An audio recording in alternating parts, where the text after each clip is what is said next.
अब हम जल्दी से बात करेंगे मेंस्ट्रुअल साइकिल की।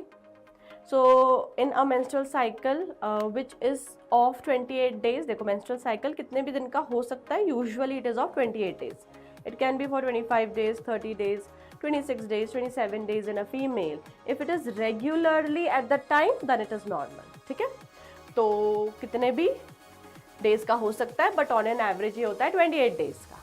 ठीक है, तो उसमें कुछ फेजेस हैं। Do I believe in evolution? Definitely I believe in evolution. Do you know we homo sapiens sapiens are also evolving into a new species.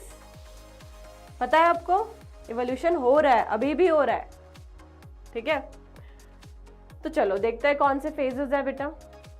Okay, so the first phase is the menstrual phase, then there is follicular phase, 14th day रफली होगा ovulatory phase और ovulation, उसके बाद है the luteal phase, right.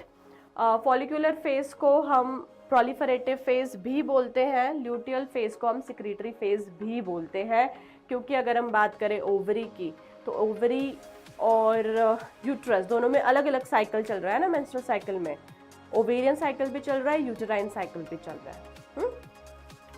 क्या ध्यान रखना है यहाँ पर? ध्यान रखना है आपको कि menstruation is because of decrease in progesterone level. जैसे जैसे कॉर्पस ल्यूटियम डीजनरेट होगा, प्रोजेस्टेरॉन कम होगा, मेंस्ट्रुएशन होगा, राइट।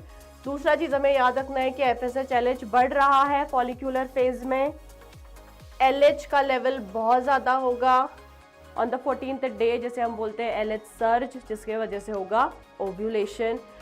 बट ओव्यूलेशन के लिए LH सर्ज भी ज़रूरी है, FSH भी ज़रूरी है एंड ईस्ट्रोजन भी ज़रूरी है। Remember this for your NEET, right.